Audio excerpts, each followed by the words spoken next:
الشيطان الرجيم. يا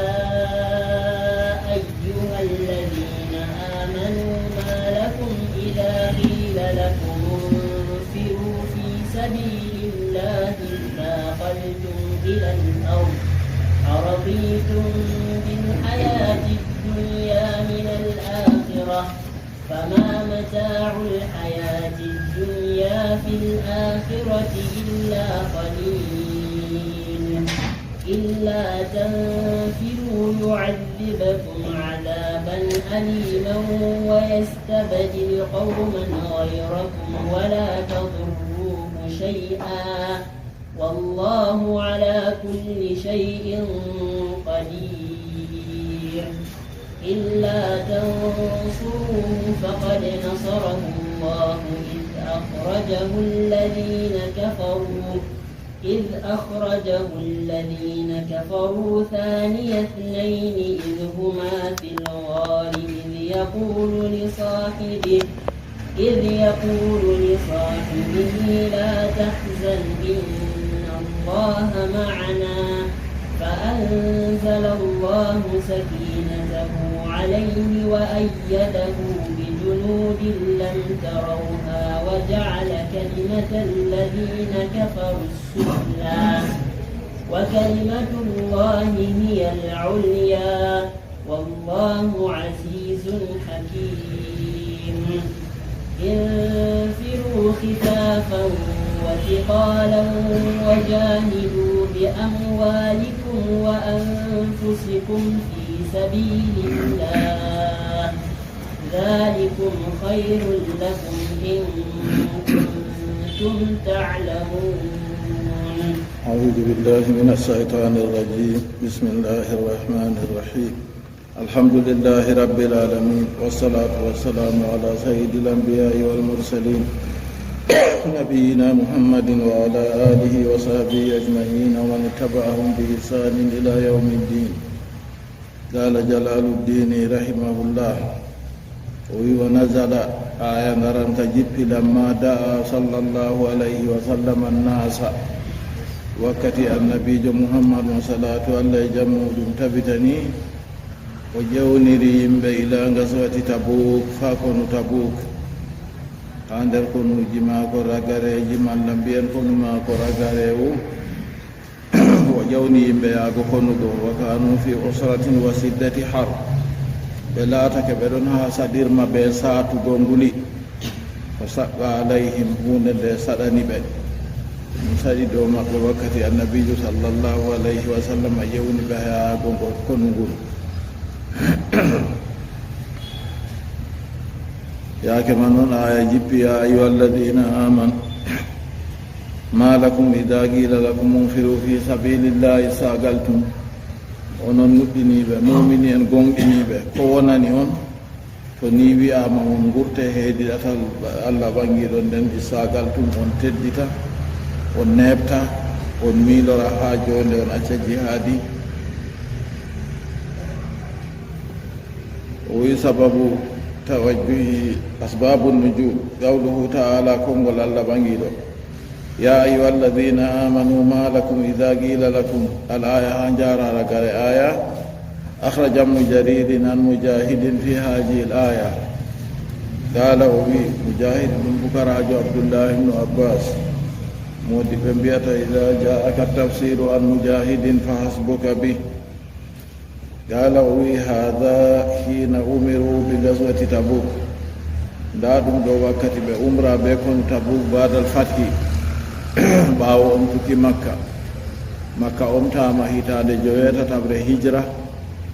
كون تبوك بوادي هتاد جوية يبر هجرة وحين أمرهم بالنفير في الصيف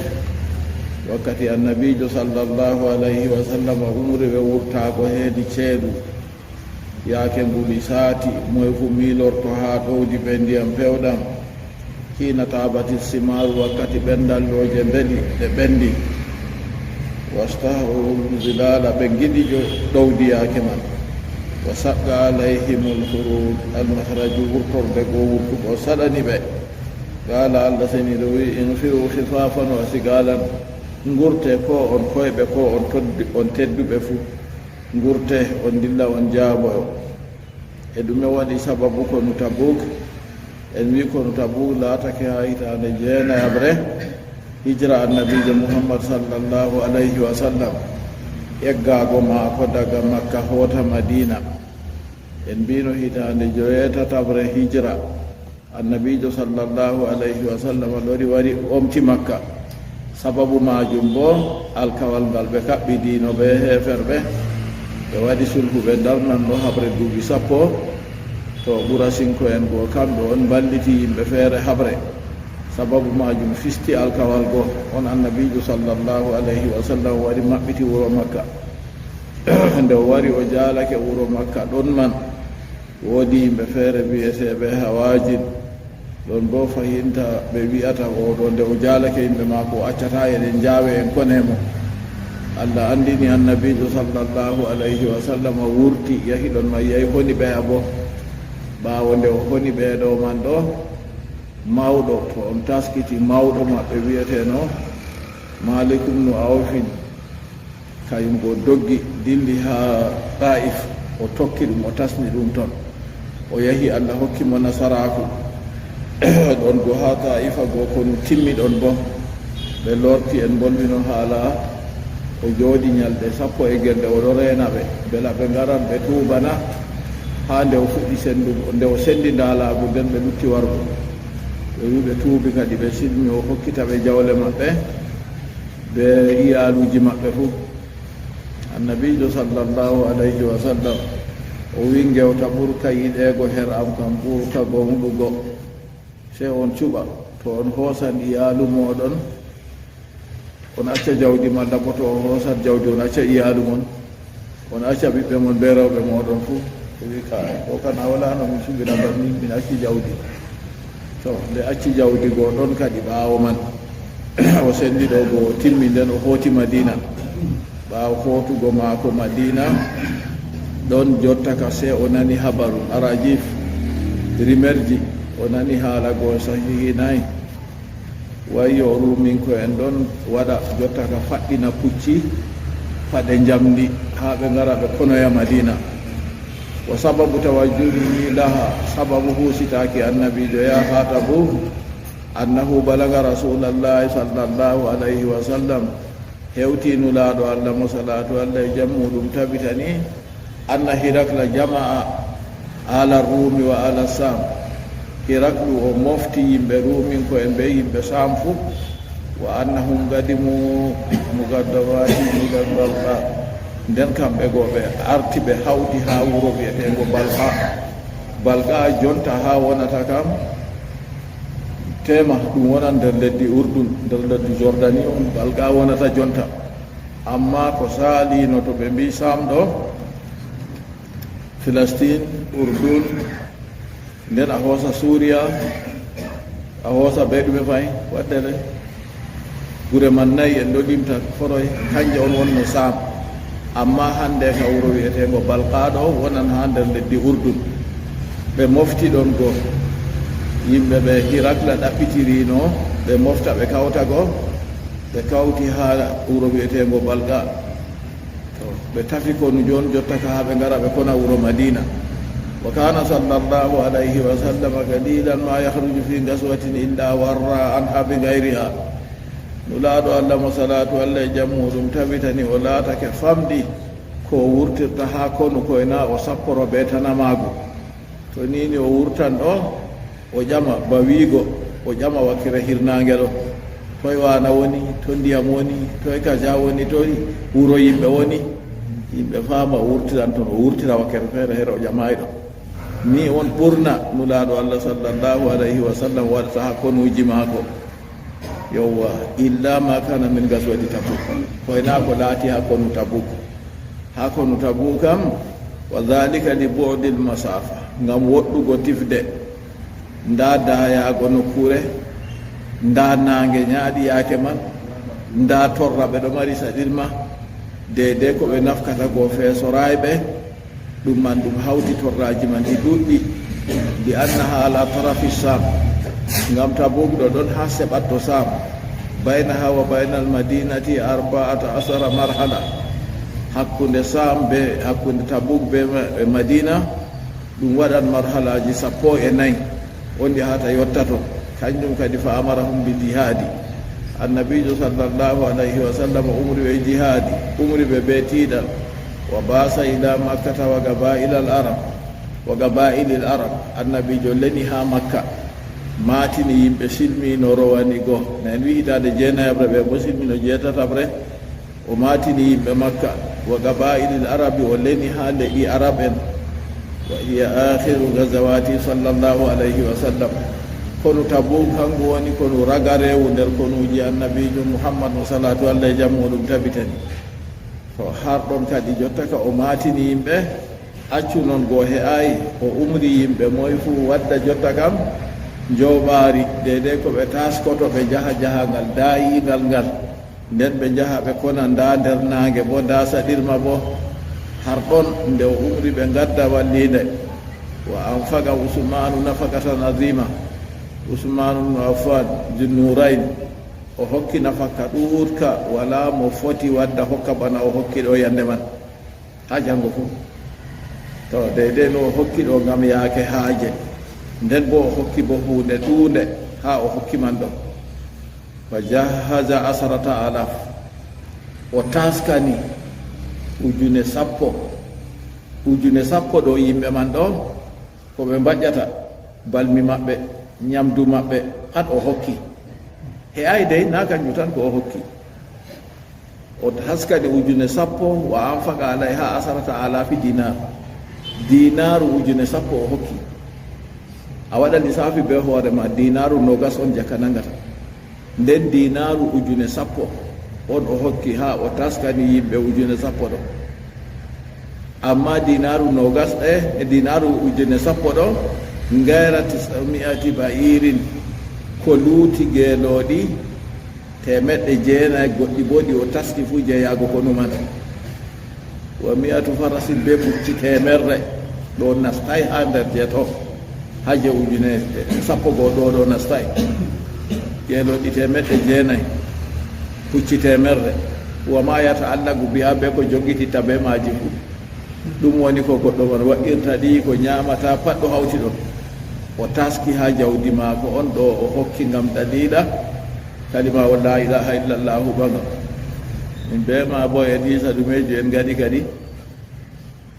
to wa jaa aboubacrin bi jamii malihi radiallahu anhu aboubacry siddiqi waddi kay moggal jawdi muɗum fuu ko suleyre o lutay ha saare moggal jawdi maako man noye 4,000 dirhami ɗum dirhameje 4,000 o hokkiɗe fuu maaje wa jaa umaru bi nisfi mali umaru bo waddi reeta jawdi mum umaru wolwi noon o wi kala komin gaɗi pat aboubacry daɗan min amma yande goo min bo seeto mi daɗi aboubacry ndennuɗaɗo allah umri ɓe wadda walliɗa ha yaago kono Tabuk goo fototiri yaake man umar heɓi jawdi ɗon ɗuundi ha muɗum o wi yowa hande ka seeto mi daɗi mo jawdi maako kanko o sendi reeta o yaari aboubacry kay ko mari pat hokki na i daɗi mo naɓe kawtay jawdi maako reeta man ɗo to yiɗi a wiya ɗum milliard 10 o hokki milliard 5 aboubacry bo hokki noy dirhameje 1,000 ɓuri mo nakay wona ko luttiri amma kanko kana won ko lutti yo kanjum kadi yimɓe ɗo potata aboubacry siddiqi radiallahu anhu annabijo sallallahu alayhi wa sallam wi wala goɗɗo o ƴewni ha islama fuu koyna tarkitina taw hidde ko silma se aboubacry nde o ƴew ɗum ni nooti tan o wi aboubacry gowɗiniyam wakkati on pewniyam aboubacry walliyam be jawdi mum be nafsu muɗum accaneɗam sobajo am o wi aboubacry yimɓe patto kuuɗe mum hawrama waɗama kiilo wakkere imana ko aboubacry ha wakkere imana ko aboubacry tan ɓurani yimɓe ɗo fuu kanko ƴewni yimɓe ɗuuɗɓe kadi nasti ha dina islama ɓawo nde o silmi goɗɗo dimo arandejo mo silmi kanko woni aboubacry siddiqi radiallahu anhu gorko mawɗo dimo arandejo mo silmi kanko woni aboubacry siddiqi kanko nde o wari waddugo jawdi maako ɗo o waddi ko o mari pat wala ko o luttiri ko ɗume kanjum woni dirhammeje 4,000 to dirhammeje ɗo bo temeɗɗe ɗiɗi on jakka nangata ha anda ɗon ko ɗum hunde ɗunde. nden wa jaa umaru bi nisfi malihi, umaru ka waddi reta jawdi mum. wa jaa ibnu awfin, abdourahman ibnu awf o nulaaɗo allah juuli no ɓaawa muɗum. jotta ka ɓe en limtata ɗo ka pat ɗon nder yimɓe 10 seeɗiraaɓe ɓe aljanna daga ngeendam muɗum tawon. aboubacry, nden jotta kam en ɗon ha nonnonna ɓaawo aboubacry oumar, to nda ousmane en artino en wolwi ngam ɗurgo jawdi mum. to abdourahman ibnu awf kayum bo waddi jawdi muɗum, kanko bo ɗume o waddi bi miyati uqiya, kanko bo uqiya temerre o hokki. uqiya gotel ɗum dirhammeje 4. to nden o waddi jotta kam temerre. naam. wa jaa ibnu awfin bi miyati uqiya, uqiyare woore ɗum dirhammeje 4. to kanjuman o waddi uqiya temerre. a waɗa lissafi kanko bo ko waddi. wa jaa al abbasu bi malin kasirin, abbas bappanulaaɗo allah sallllahu alayhi wa sallam radiyallahu anhu kay bo waddi jawdi ɗuuɗi. wa kada ɗalhatu, non ɗalha. to wa ba'asat nisa'u bi kulli ma yaqdiruna alayhi min hulihin, non rewɓe kamɓe bo ɓe gaddi ɓe deyde ko ɓe mbawata fu soɗi to rawle maɓɓe, kuje ɗe ɓe pawniranno daga irin oldi, yeri, jawe, kalagaje ko nandi iri majum, kamɓe bo ɓe jaari deyde ko ɓe mbawi hunde ɗuuɗe.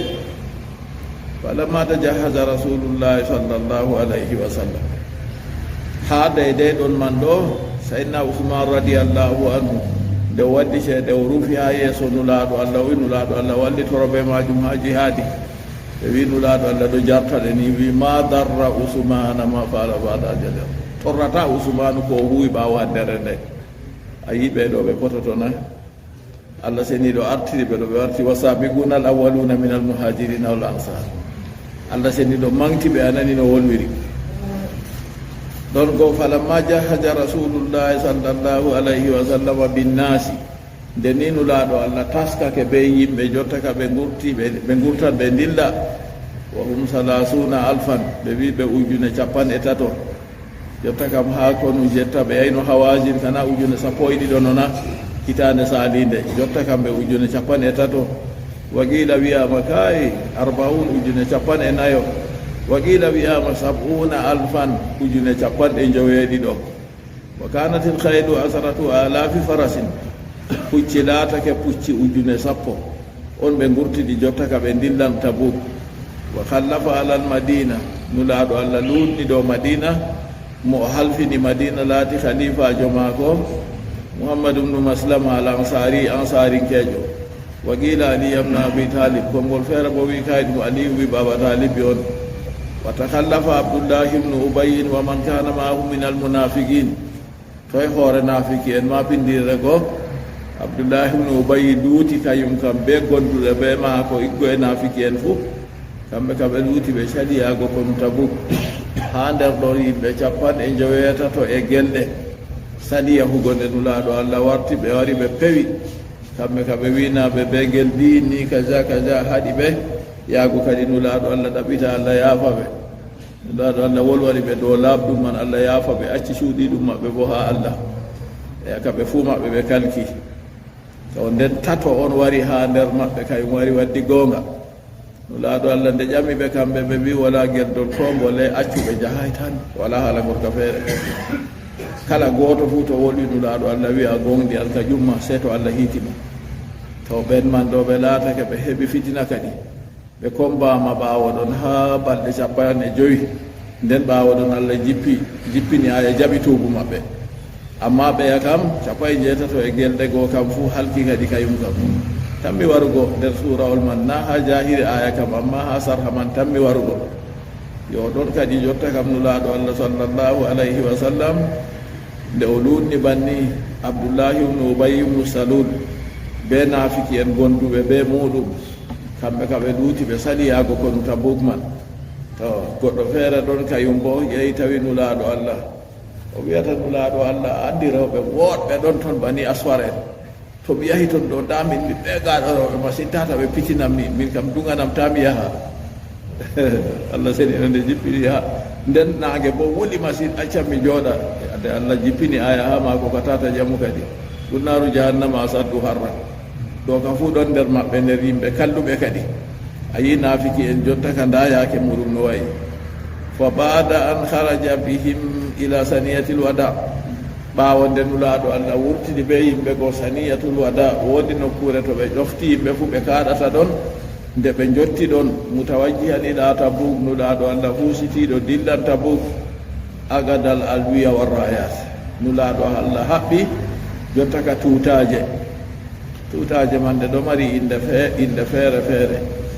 ɓeɗo wiya liwa'u ɓeɗo wiya raya woodi ko ɓe wiyata liwa'u ɗo kañum ngam ɓe haɓɓan juuta ha dow nulaaɗo Allah ɗo mari tuutaje maako ɗiɗi danewal be ɓalewal to nden rayuwa bo kayum bo leesan kayum bo laatan bana rectangle na ko karkare ni amma alwiya ɗo liwa'u ɗo kayum juutan ɓe kaɓɓa ɗum ha dow o fa dafa liwa'ahu al-azam ila Abi Bakrin liwa'u maako tuutawal maako ɓurgal mawnugo o hokki Abubakar Siddiq radiyallahu anhu wa rayatahu al-uzma li Zubayri nden tuutawal maako moobngal kala kono man fuu bo o hokki Zubayru kay mboɓi gogo maako wa rayatul awsi nden tuutawal awsinko en arab en Madina ɓe yahi no silmi nden annabijo hootani ɓe laati ansarinko en goo to kayum bo hokkidi Usayd ibn Hudayr ɗo kanko ɓe goɗɗo feere ɓe ɗiɗo ɓe jahino ɓe kiiri ha annabijo sallallahu alayhi wa sallam jemmare marde ñibre ɗo fanti nde ɓe ƴummi ɓe ɗo kootani Allah waɗani ɓe mujiza moy fu bappitirla en ni ha yeeso mum ha hooti ha muɗum to o hokki gooto maɓɓe kañum woni Usayd ibn Hudayr o hokki kayum bo ililal je awsinko en warayatul khajraji to le i arab man ha Madina man ɗi ɗiɗi no awsu ɓe khajraj nden awsu ɓe khajraj man derɗiraɓe nden jonta ka ɓiɓɓe maɓɓe wolwante kadi to nden je khajraj bo kanum bo hokki tutawal man Hubab ibn al-Munzir wa dafa li kulli badnin min al-ansari ha kala leñol ɗiggo e ansarin ko en fof o hokki ɗum kala leñol fu nda mo jogata tutawal muɗum wa min qabailil arab non le i arab ɗi o ƴewni wari go daga ɓe ngari daga Makka daga bangeji ɗon kala ko moye fu o hokki ɗum wayne kajajo jogata tutawal maɓɓe liwa an waraya o hokki ɓe tutaje e ilile laatoto goɗɗum juɗɗum goɗɗum bo dammuɗum walamma najalu Tabuk ɗon kadi ɓe ƴummi ɓe dilli jotta kande ɓe jottoy ha Tabuk hidde ko ha ɓe jotta Tabuk annabijo sallallahu alayhi wa sallam geccuɗo ɓe o wi to ɓe yahi ɗo seeɓore ɗon ha Tabuk tata goɗɗo fu mema ndiyam ɗo sona to wari wakkati nde ɓe jottigo o tawi yimɓe ɗiɗo ton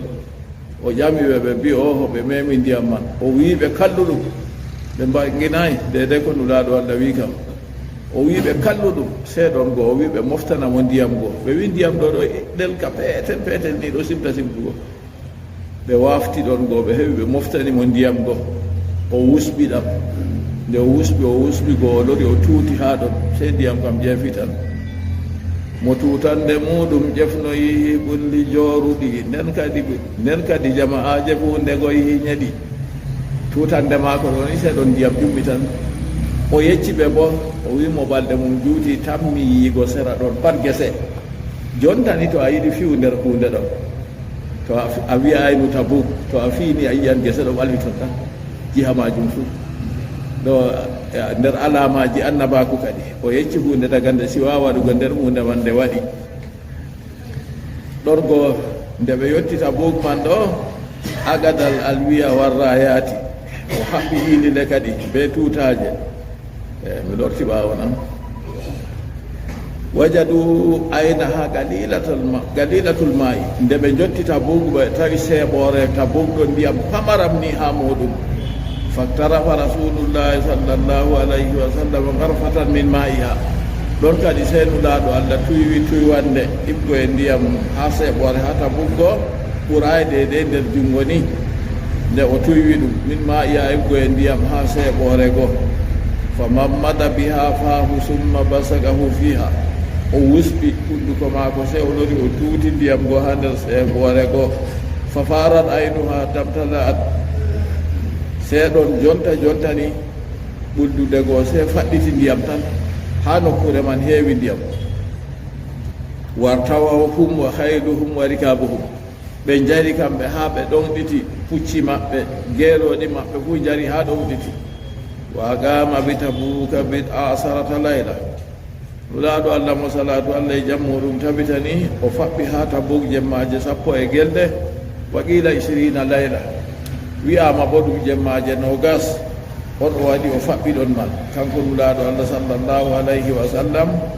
o faɓɓi ha tabuk bakin jemmaje 20 to yimɓe goo eɓe mbiyan no ɗon faɗɗina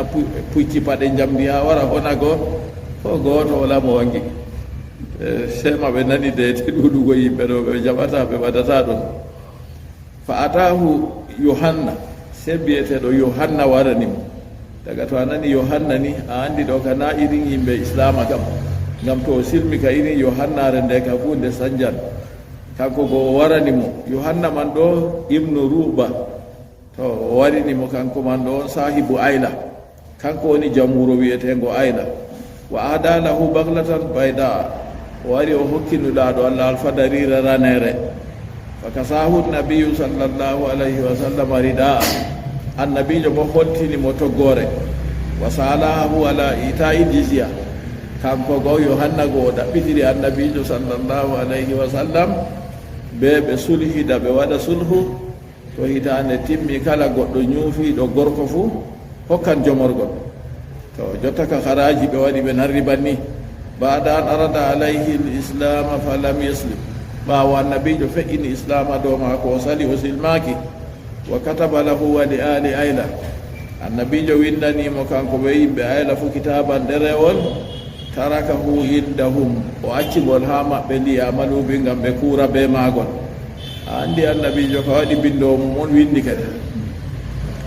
har ɗon wakad istasara sallllahu alayhi wa sallam ashabahu fi mujawajati tabuk annabijo tarwiti sahaba en muɗum nde ɓe ngari ha tabuk wala habre waɗi kam jonta ka ɓe caala ɓe dilla yeeso le o dawriɗi ɓe sahaba en maako bana ni fa asaru alayhi bi adami mujawajatiha sahaba en maako cappimo be soyde salago nde nini ɓe nanino ɓeɗo ɗo waɗina ɗo faɗɗina pucci paɗe jamɗi ha wara haɓa ɓe maɓɓe ɓe ngari ɗon ɓe tawa yimɓe wala habre ɓawo ñalɗe nogas kam ta ɓe sala tabu kam ndika ɓe lorto ɓe hooto nulaaɗo allah sallllahu alayhi wa sallam o jaɓi dabare man kanjum kadi ɗo ɗon hollan yimɓe yo ardiɓe se dawritina yimɓe muɗum to dawritini ɓe bo to ɓe waddi dabare wonde kam jaɓana ɓe amma to tum ndeggo ardiɗo dawritini yimɓe fuu ɗo adda dabare o jaɓata ɗum waddan bondal hakkunde maɓɓe non bo to o dawritintaɓe tum oɗo wedditori ɓe rayu maako bo ɗo fuu ɗum waddan bondal hakkunde maɓɓe ɓurna ɗo takle muhammad sallllahu alayhi wa sallam cuɓaɗo allah kanko noy waɗata o wadda hunde nde waddata fitina na o waɗata to kanjum o dawritini ɓe jotta kam en warita buk kam nda no wayi en caala en jaha yeeso to o dawritini ɓeɗo mbimo kay ndika to ɓe caalay ɗon man ɗo o yerdani ɓe bo hawtade ɓe non man fa sarafa huwa wal muslimuna rajiina ila al madina se o firliti tan kanko ɓe julɓe fuu ɓe lortan ɓe kota madina jonta kam yo jotta kam na konu ka allah reeni ɓe ha ɓe jahita buka wala konu ɓe tawi walamma dana min al madina nde ni annabijo sallllahu alayhi wa sallam ɓadake wuro madina talaqahu l mutakhallifun luutunoɓe ɓe jahayi kono goo se fotti ɓe maako fa qala li ashabihi o wiyata sahaba en maako yo la tukallimu rajulan minhum ta bolwane gorko ko gooto nder maɓɓe wala tujalisuhu tata jooɗide e maɓɓe hatta adana lakum ha to ɓe dugani on fa sara rajulu yuridu an abihi wa akhihi se goɗɗo fuɗɗi tan baba muɗum da baba muɗum baba wara o ɗoyla ɗum derɗa wara o ɗoyla o fadata ɗum so to ha ɗum ɗo hulni ɓe yaman waɗugo banni ɗo ɓe andi aybe maɓɓe ko ɓe gaɗino nulaaɗo allah umri wurtugo dilla konu ɓe cali nulaaɗo allah umri wallitirgo haade de ko ɓe honirta ɓe cali nden ɓe garti jotta ɓe ngari ɓe fotti ɓe maɓɓe ko moye fu ɗoyno ɓe ɓe anndi bo ayaji qur'anu ɗo jippa na hunde man yetti ko hulna ɓe to ɗon kadi jotta kam ko moye fu mo fotti ɓe oɗon fu ɗoyla ɗum bana ni man seedaki ni a yi ha ɓe woni ha saɗirma jahangal man ngal ɓe yehi ɗo ko waɗi hitande man hokkere waɗi satunde qahtun wa diqu aysi to hokkere waɗi bo ta ƴamu kadi haala billago nguure kam allah rene hatta anna rajula la yastami'ani ala tamrati lwahida ha laatake yimɓe ɗiɗo dibinore woore ɓe ñamata na a yi saɗirma kanju on ɓeeɗo naafiki en kam tawatake iɗi babal bagal dibinore woore yimɓe ɗiɗo on ñamata hakke saɗirma ha ɓe jara toye ɓe keɓata ndiyam ko ɓe jara se ɓe kirsa ngeelooba woodi ha ndiyam moftata nder sowori mum ɓe ɓiɗɗa ɓe jara ndiyam man ɗo fuu ɗon ka yetti ha banni saɗirma to hono man innama gaswatu tabuk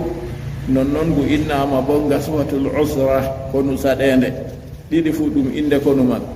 yimɓe feere bo wi gaswatul fadiha konu bustowu ngam ngu busti naafiki en wangi her ɗon ngam ngu wangini yaake naafiki en naafikiijo kanko woni suuɗowo keeferaku nder ɓernde nden o wangina diina islama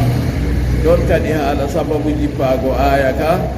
ya ayuha alladina amanu ma lakum ko wonani on ida qila lakum to wiyama on infiru gurte fi sabilillah ɗatal allah istagaltum on teddita on jooɗa on gurtata infiru wolde arabiya ɓe wolde fulfulde feere feere infiru to a wi istanfaru ɓe gurtini yimɓe istanfiru onon ɓe hoore mon ɗaɓɓite wurtugo o kam na yi ha deydey sona allah andi nu fayi yimɓe kam waɗe istigfaru ɗo gade wurtuki ɗo na wurtugo jeha eɓe bo to warti ɓe nunu ɗo ni ɗo ka ɗum wurtugo dilla on ɓe arabiya ka noyi se ɓe gayni istigfaru astahfirullah amma to goɗɗo wi astahfirullah kam miɗo ɗaɓɓitira allah ha o wurtinan mi anda o wurtini a yatoy kadi na wurtugo je junuba kam to kanjum man ɗum wolde arabiya sende ekkite sende jange ngam ɗum wolde diina meɗen ɗum wolde allah ceniɗo jawmirawo meɗen ɗum wolde yimɓe aljanna nder aljanna ko wonnani on ida qila lahum munfiru gurte fi sabilillah ɗatal allah isagaltum o wi bi itgami ta'i be munnukite fil asli heedi asli fil musallasa ha samablu ɗo tasagaltum on non nden wastinabi hamjatil wasli e fooɗugo hamjatul wasli goo bo kañum bo a ittagol kañum bo a masatagol ngol ɗon caka nanema hamjatul wasli kam to wari hakkude masɗe ɗiɗi ngol janngata mana man ɗume istagaltum ɗo ay tabata'tum on nebti wa miltum an jihadi on miilake on accini kono jihadi way onon on gurtata ko wodani on da umrore bo wari on miilani on acci jihadi ilal ardi on miilani ha lesdi walgo uudi fi ha e jooɗaago her maari ngam ndangu ndi saati nden ko ñaame e famɗi nden hokkere bo waɗi saatude yaake man ɗo mari haaje ɓendallooje ɓenndi ɓeɗo mari haaje ɓe njooɗo haa ɗowdi ɓe ñaama ɓiɓɓe dibinooje maɓɓe ɓe pofta naafiki en kayum ka se wuurori herɗo tan yaake man o wiyata isagaltum ilal ardi walgo uudi e jooɗuki fi ha heedi lesdi ko wonani onon mbayi banni wal istifhamu famtinki ɗo litta o biiɗi ngam ɓagoore ngam feɗugo ɓe hollugo kuugal maɓɓe kallugal ngal ɓe ngaɗi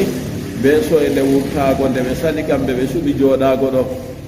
allah wi araditum bil hayati dunia kadi on gerdake ngendam duniyaaru wala zati ha be belɗi duniyaaru on gerdi min al akhirati dinintal akhira na ay badala naimi ha mbattuɗi nemaji al akhira belenga al akhira araditum ɗon may fu o tokkini fahinta ɗo feluki ɓe istifhamum litawbihi wa ta'ajjubi ɗum jotta laɓɓitinki ngam dalila feluki e non hayɗinki bo yaake maɓɓe yiigo ni ɓeɗo suɓa hunde yawnide nden ɓe acca ko hunde samɗinide hunde ko ɓurata daraja ɗo na yaake man ɗum woodi ka e faher majum nden o wiyata kadi jotta kam on suɓi jooɗugo ha lesdi on gerdi ngendam duniyaru on acci ngendam alakhira on sufti ngendam duniyaru on sanjirina fama mata'ul hayati dunya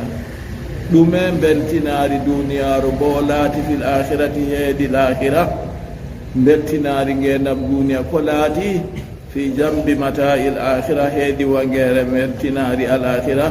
wala ko laati samde illa qalilun ko ena pamarum haqirun jawniɗum to ni duniyaru o noon hillitini kam kayru kandu famardu ndu yawnidu hiya dunya aqallu min alqalili wa asiquha azallu min alzalili tusimmu bisihriha qauman wa tuumi fahum mutahayyiruna bila dalili kayru duniyaru ɓuri famɗugo ha ko a andi ɓuri famɗugo fof aqallu min wa asiquha be gaɗo duniyaru bo kanko ɓuri toskugo dininta toskiɗo fof nduɗo faaɗina be mbilamaru yimɓe nduɗo wumna woɓɓe feere bo warta nanata yiyata se ko mari haaje se heɓa ndu nden jottani bonon da wara heɓa ɗum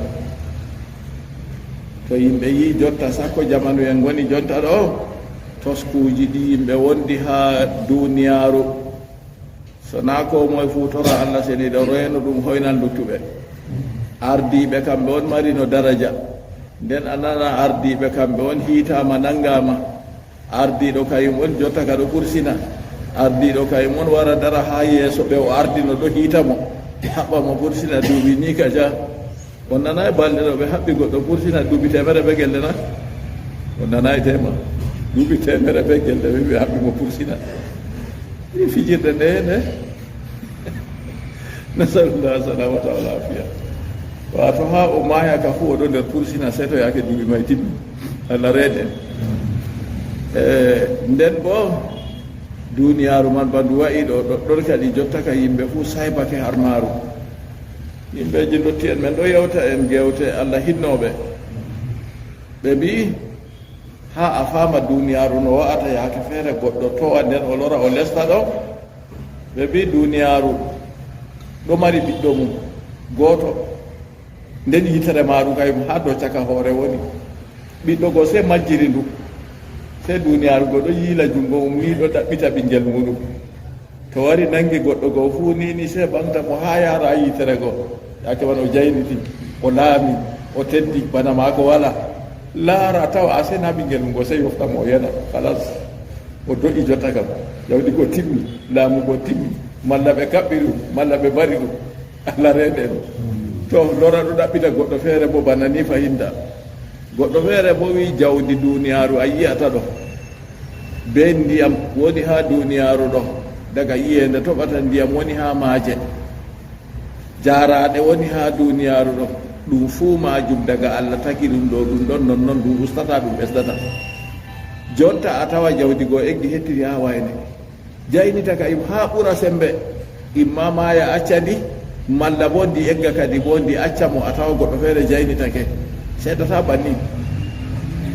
non ndiyam a tawa nokkure feere hokkere waɗa ha ɓura sembe ha laata ɗon ka yimɓe ɓe dabbaji fuu yimɓe ɗo maaya dabbaji ɗo mbata nokkure feere bo ndiyam man ɗo yoola yimɓe allah ceniɗo ɓe hikima maako o andino o warata ɗum noon fayinta jaareɗe ɗo a yiya ɗum dillira wakkere ɗo ɗum dillira wakkere ɗo to nden kayum man ɗo on allah ceniɗo hayɗini kadi duniyaru ndu kayru ndu ɗum jotta ka on suɓi on acci alakhira na nden allah ceniɗo waɗi duniyaru ɗo fakat kala ko yeeɗi her maaru ko taga yeeɗi her maaru fuu ajal muɗum yotta to ajal ɗo yotti bo salata accuka noon hadisol abdullah ibnu mas'ud radiyallahu anhu o wi annabijo sallllahu alayhi wa sallam as-sadiqul masduq gonɗuɗo gonɗinaɗo mo allah seniɗo sufti ɗum leni ɗum gonɗini ɗum o wi o yewti min ɓi adamajo tagadi maako ɗo laata toɓɓere mani nder reeduɗo adamako balɗe 40 nden waylita warta he ere ƴiƴam balɗe 40 waylita warta tayra husre balɗe 40 yaake man timmi ñalde temerre ɓe no gas ɗon woni lebbi 4 yaake man allah seniɗo lena malaikajo wara fuufanamo yonki umra mo windugo risku on man ko heɓata be ko heɓata mo o gabɗona o gabtaro to maayi o nasto aljanna na o nasto yiite ɗum fuu majum ɗum arti ɗum windama her ɗon ayi ay kadi jotta kam goɗɗo na huwata tiina huwa amma huwa kuugal hayru huwa deydey laabiɗi Allah seniiɗo waɗanimo dagiiɗi o faggitira jawdi maako ɓe laawol dagiigol ngam Allah seniiɗo arti windi ko heɓata be ko heɓata mo fuu wala nafsu mayata koye na to ngu timmini risque maako wala nafsu mayata sona to timmini ñamdu muɗum fofu yawwa yimɓe feere wiyata ɓe hokki ɗum ñamdu a mi hosa geɗa lamta mi maya oda mallum ɗo gata tan so mumere to a yin ñamgo ni ñaamu naɓe dokkima daga nane bo amma to a ñamata kam accu geɗal ma kam to timmi ɗo ko nda ñamdu ma e fota ñamgo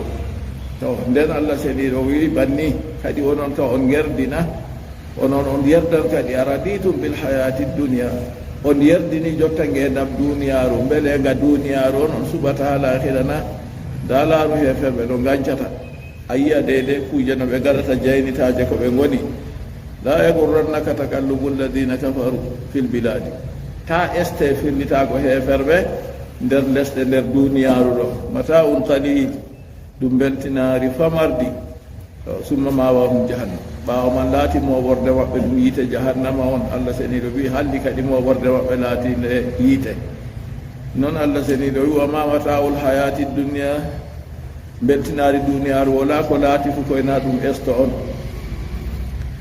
ɓi adamajo habda weltingo ha duniyaru ɗum boɗɗum na ɗum wooɗay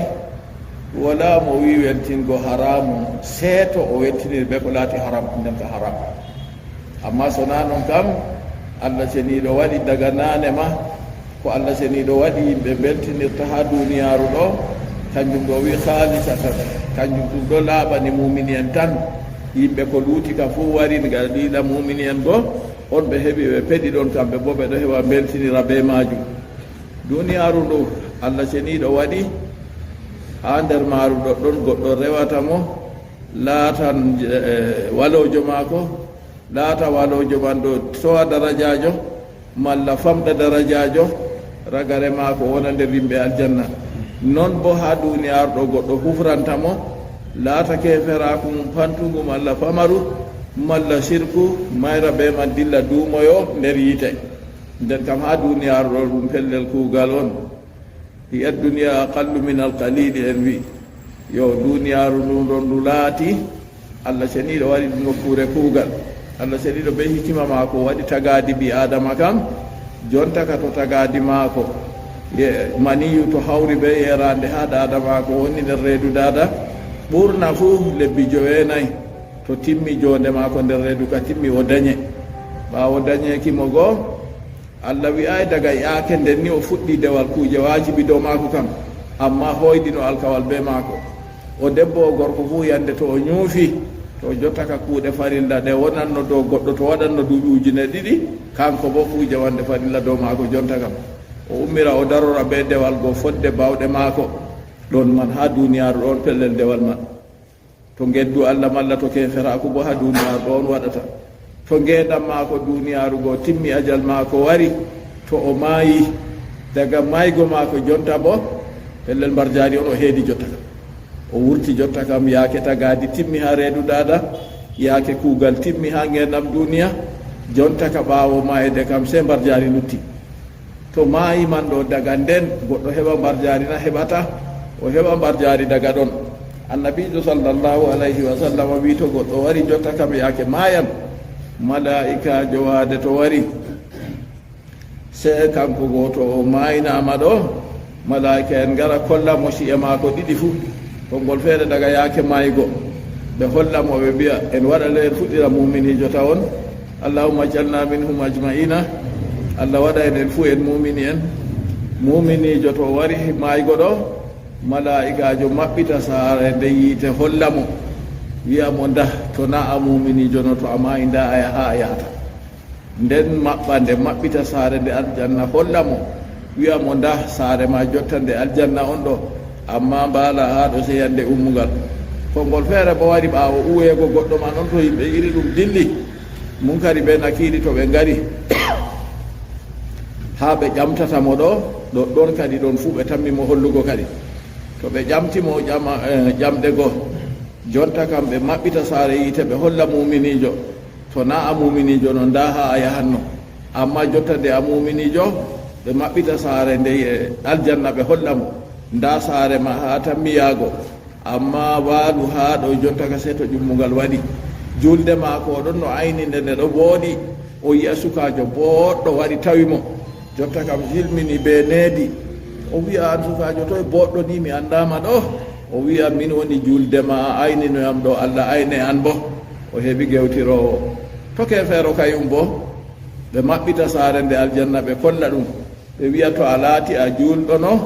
a muminijo no nda saare nde a tammino yaago ha muɗum ɓaawo mayde amma kadi nde a sali a mayri keferaku ɓe maɓɓita saare yiite ɓe kolla mo nda saare ma nde yiite to jotta kam amma waalu ha ɗo sey yande to ƴummugal waɗi nden jonta kam goɗɗo yidduɗo limse ɓaleje kaccuɗe wara daga yiigo mo ma ɗum e ngata feere on an bo a moyjo bana ni ɗo ari aɗo hulnayam ɗo min julde ma a yeebino am ɗo Allah yeebima an bo to jonta ka haa ɗo ɗo daga ɗon nema fuɗɗi sayduɓe kamɓe man ɗo to laatake ɓe saydinama ha laawol Allah ceniɗo kamɓe bo yonkiji maɓɓe enga dilla dow yonkiji maɓɓe annabijo sallllahu alayhi wa sallam wiɗo ha jokoɗe colli lipillapaji sollima mi annano a wirata bana verte ni tema haako ni solligo yo jokoɗe colligoɗo ɗo yonkiji maɓɓe woni colligoɗo ɓoora nder aljanna yaha dura nden warta jotta kam ɓiilo ha pittirlaji les al arsi seedata banni ha yande dargal to waɗi yonkigo hoota ha ɓalligo umanasta aljanna yo kanjum kadi jotta kam duniyaru ndu ɗoɗɗon pellel kuugal ɓawo nde en dañama en ngari duniya nden en ñoofi jotta ka yaake kuugal on tinen ma en ɗowtana Allah seniɗo en da yeddugo mo en toro Allah seniɗo elta nafsuji meɗen ɗowtana mo ngam kanko woni timma bawɗejo en ɗaɓɓita enen bo laabiɗi hayruka fuu en tokkoɗi kadi ha en tokkitina nafsu al ammaratu bisu nafsu ɗuuɗa umru kiwu hallende ɗon kadi a yiɓe ɗo kam nde torra waɗi Allah seniɗo wiyata kadi on gerdake ngendam duniyaru be belɗi duniyaru kanji man ɗo bona wolani foti belɗi duniyaru gonoy mukhalidatul makhaji jawmu deftere judurtuga o wi belɗi duniyaru ɗo mukhalidatul makhaji ɗiɗo jillidiri be bustuji ka en andi tata ƴamu kadi a nana o nangama haɓɓama ngam dalila ni kaja malla bo wayde ka jaajo mbarama malla bo wayde ka jaajo talkiɗi ha deydey toddugal o yiyanno gooni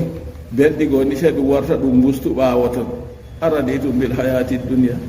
on gerdake ngendam duniyaru be belɗi muɗum on suwi iggoye alakhira na mbattudi nema ka alakhira goɗɗo mo Allah seniɗo waɗi nasti aljanna belɗi ɗi o heɓata ha aljanna hunde onde goɗɗo fota e andugo annabijo sallllahu alayhi wa sallam o wi annabi Musa alayhi salatu wassalam o ƴami Allah ceniɗo noy on tulli diɗɗo yimɓe aljanna nema tulli diɗɗo nema yimɓe aljanna ni noy nema ma ko wayi Allah ceniɗo yeccimo kayum ɗo hokkanmo ba duniyaru sappo yimɓe meɗen yimiɗi bana duniyaru noy moye andi satol may maɗayna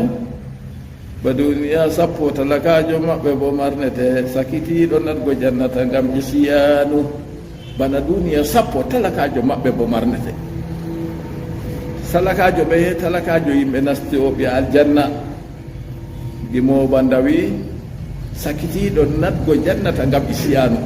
mo sakiti nastugo aljanna ngam gedde har ɗon man ɗo annabijo sallllahu alayhi wa sallam wi mo sakiti wurtugo yiite sakiti nastugo aljanna to o wari go jawmirawo wiyamo ya nasto e aljanna to o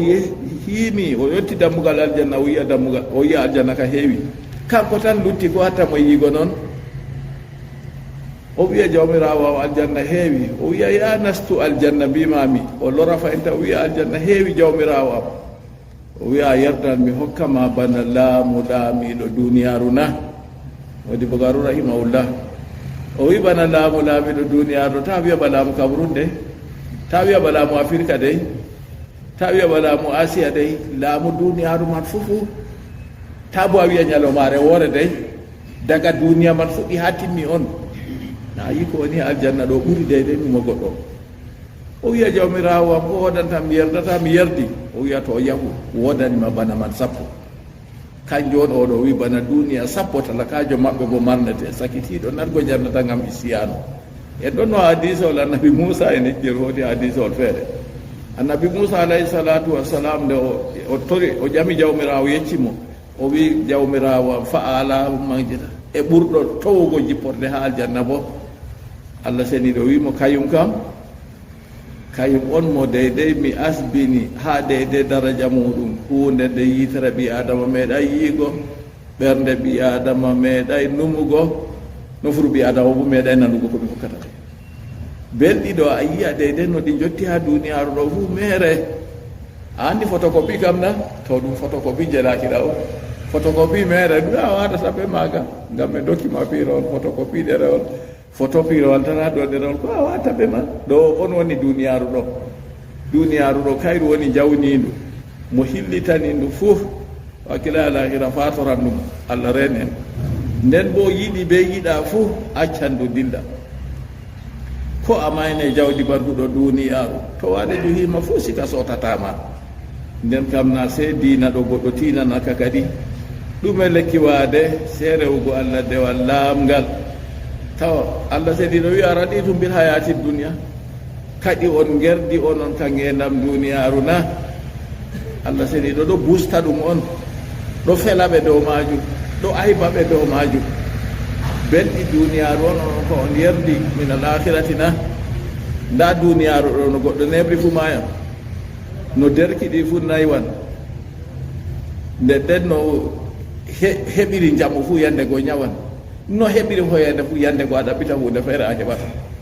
amma aljanna nayew wala ñaw wala maygo wala saɗirma bo wala nden ko goɗɗo numi fu nda ɗum tan sey aljanna on yettino allah seni ɗo waɗanta yimɓe noon kadi bannini on ɗo andi bannini nden onon ko on gerdi kadi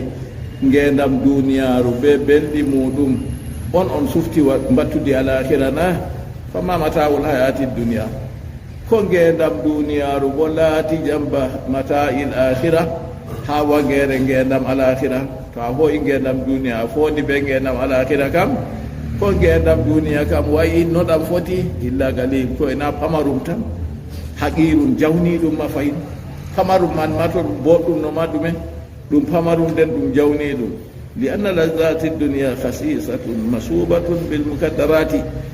ngam belɗi duniyaru ɗo kanji man ɗi lesɗi ɗi jillidirɗi be ñorodiji wal afati e aybeji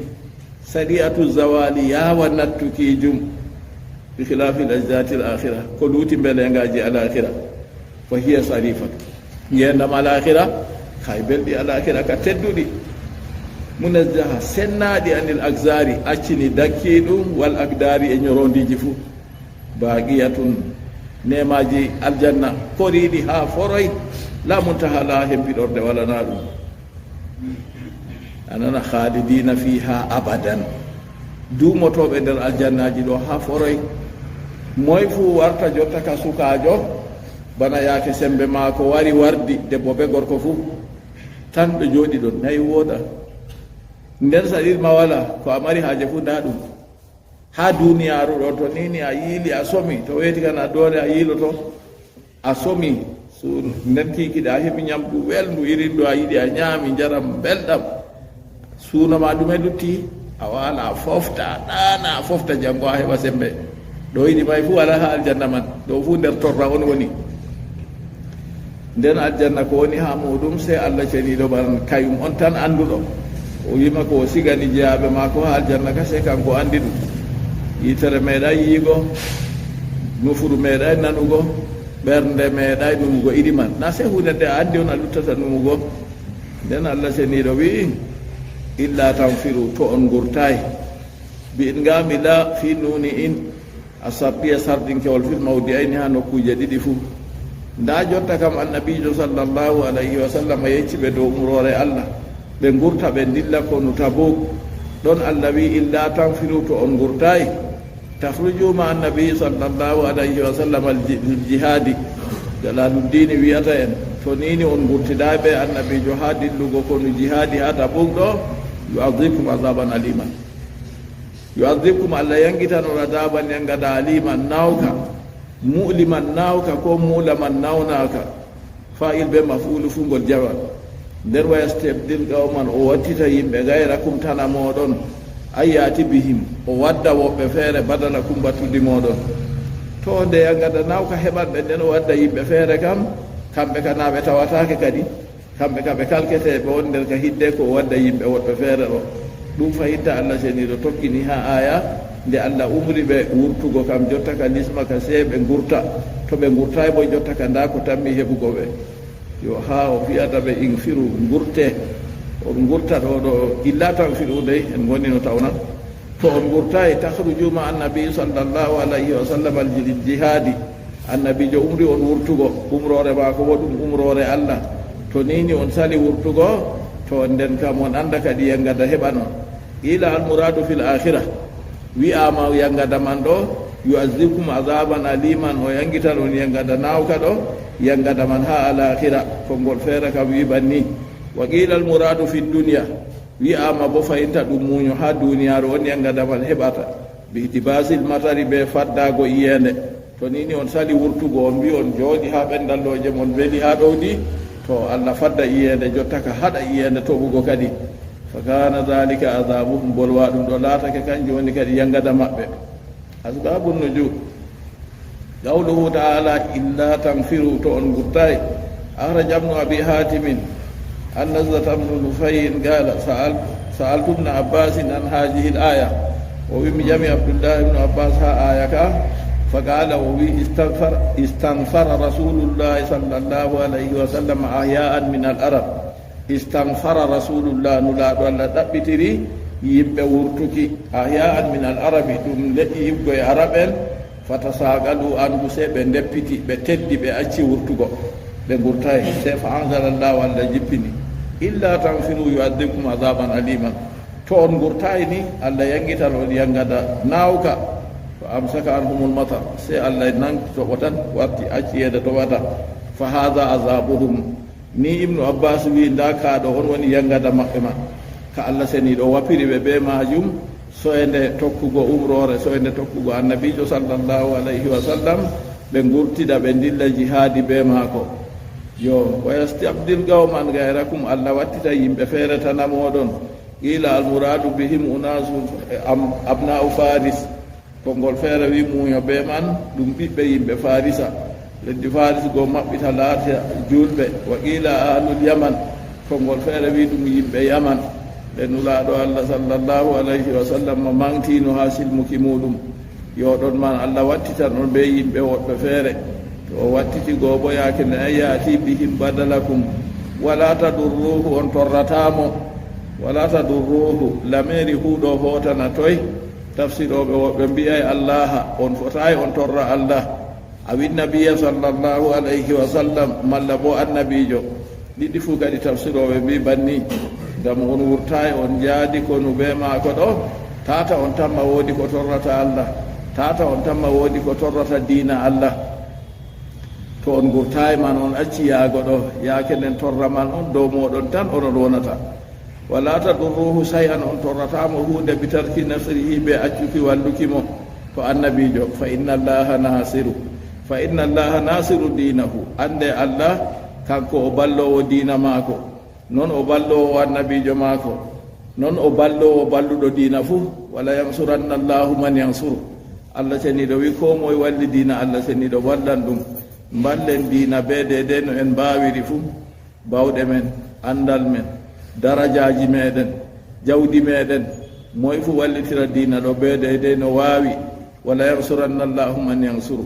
ko moye walli diina Allah wallan ɗum kadi to nini on laati on wallayi mo on gurtidayi ɓe maako on fotayi on torra mo hunde ko ɗume ko waɗi bo fa inna allaha nasiru dini Allah ballowo diina maako wallahu ala kulli shay'in qadir Allah timma bawɗejo dow kala hunde fuu ala kulli shay'in Allah wima Allah timma bawɗejo dow kala hunde ko ndeye kadi nder majum wallugo mo man ɗo Allah bawɗo kadi wa minhu nasru dinihi nder majum wallu